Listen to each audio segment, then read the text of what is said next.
We're nearing the end of summer vacation season in the US, so the Bowtie brand decided to make it super family-friendly. Jumbo 3-row crossover, the newly redesigned 2018 Chevrolet Traverse, available for long weekend trips within the Great Mitten state of Michigan.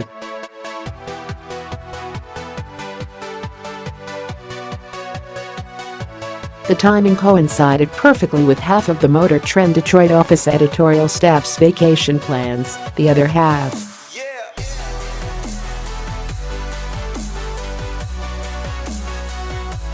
That left yours very truly hurriedly wheeling the new Traverse all over Greater Detroit by myself, usually running late to cover the myriad events of a very busy week.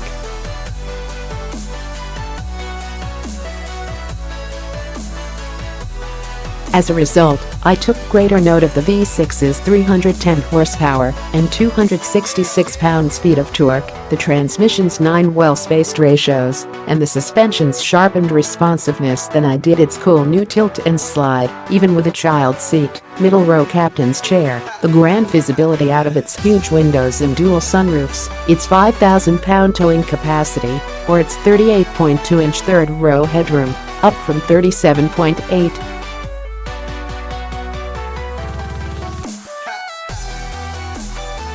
Trust me, despite having grown in every exterior dimension, the largest being a 2.0-inch wheelbase stretch, the most noticeable dimension change from behind the wheel is curb weight.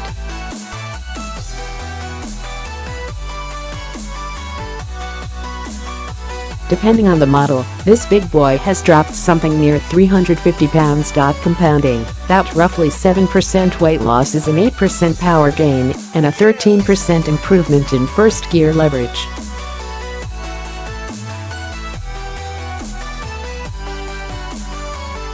Tally that all up, and this thing felt at least a size class smaller every time a traffic light turned green, and I floored it.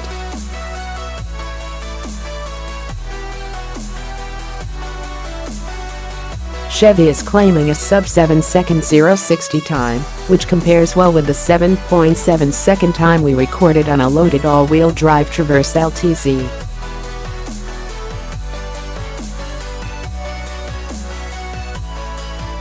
Expect the optional 255 horsepower 2.0-liter turbo to be a bit slower, but perhaps not as much as you think. It'll only be offered with front drive, it weighs less, and it makes 29 pounds-feet more torque than the V6.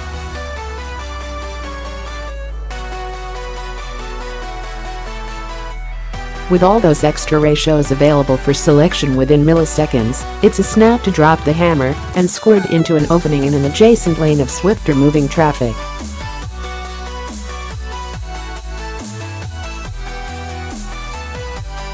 Once up to my comfortable top gear freeway cruising speed, the 25% rotor ratio spread between first and ninth gears left the engine spinning 8% slower than the 2016 Traverse's V6 would have been.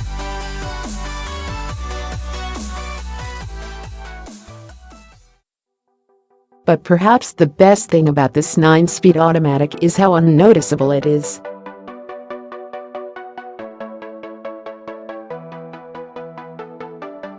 Shifts feel, as the Bard of Honolulu, Bruno Mars, put it, smoother than a fresh jar of Skippy.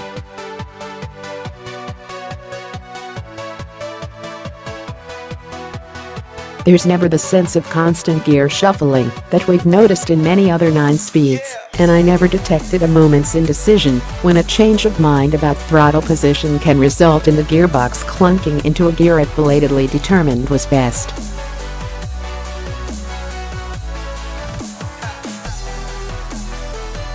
One constructive criticism for the tranny team: program in a sport shift logic that holds lower gears longer and give nerds like me a readout on the display that shows which gear I'm in.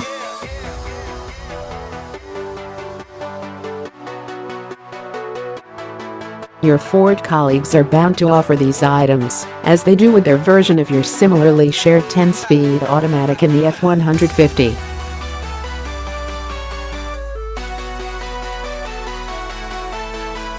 In Chevy's quest for improved fuel economy, the Traverse's lighter weight and better optimized transmission gears are vetted by a sophisticated auto start-stop system that actually motorizes the starter pinion so that it can be synchronized with the speed of the flywheel.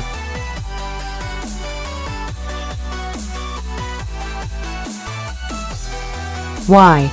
So that on those rare occasions when you're coasting to a stop and the engine shuts down, but then the light turns green and you hit the gas before coming to a complete stop, this synchronizer gizmo lets the engine restart before the engine completely stops without that awful prank sound you used to get when accidentally trying to start a running engine.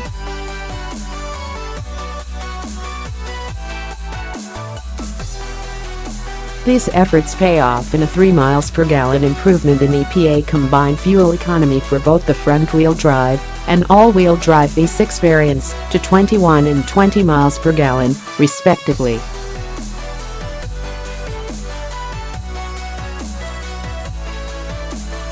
GM is estimating the 2.0-liter front driver will hit 22 miles per gallon combined. Another area of intense effort on the part of the Traverse development team was chassis tuning, where the goal was to preserve the already comfy ride quality while sharpening the crossover's dynamic handling, even when heavily loaded.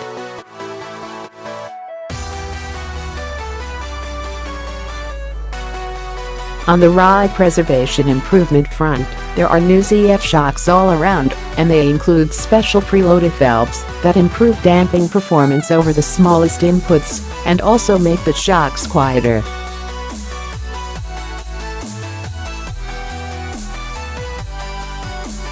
In short, they make simpler twin-tube shocks behave more like fancy monotube ones.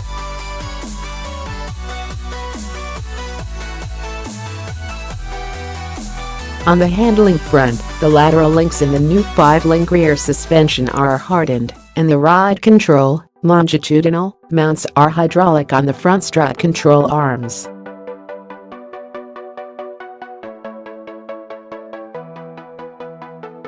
The front mounts of the rear suspension cradle are also hydraulic for improved isolation.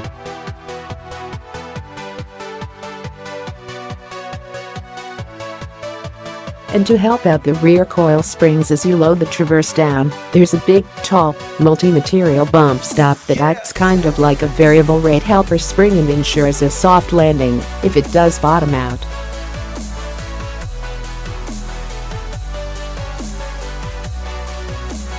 My Friday morning engagement, sampling the aforementioned Ford 10-speed, was out in the country, affording an opportunity to hustle down a deserted twisty road en route back to HQ, and indeed this big hunker seemed to change direction pretty smartly, with minimal roll and none of the kind of slop you often get as all the rubber bits squish before the suspension takes a set.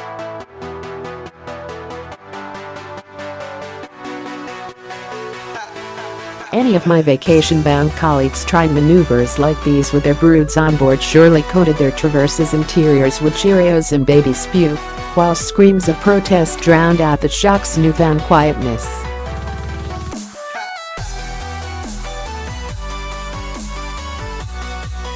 Things did calm down Sunday and Monday, giving me a chance to explore the Traverse's vast interior. It's 10% larger than the outgoing model, which will accommodate the essential 4x8 foot sheet of paneling.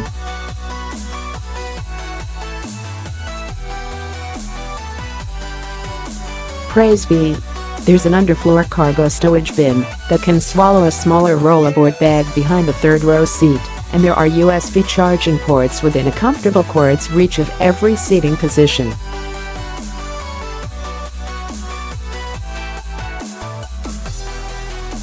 Rear seat comfort was less impressive. The middle row captain's chairs felt hard and flat, though they're elevated sufficiently above the front seats to afford stadium visibility.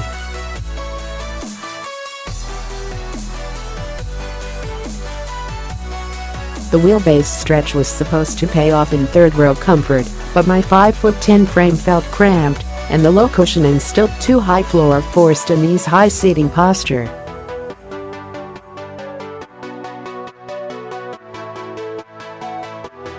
The The VW Atlas we had in a week earlier was vastly more comfortable back there. At least the passenger side tilt-slide middle row chair makes it easy to climb in and out, but I fear that children will struggle to operate its latch and will just scoot between the seats to climb in and out through wide rear doors, which now feature stays that hold them open in 3 positions.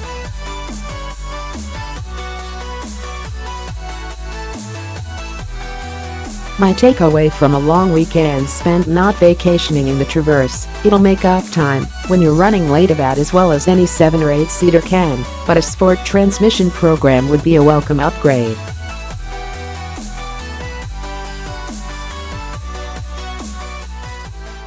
The ride is comfortable and quiet, it looks good on the outside, and it fits tons of stuff on the inside, but to rank as the ultimate vacation mobile, the rear seating comfort could use improvement.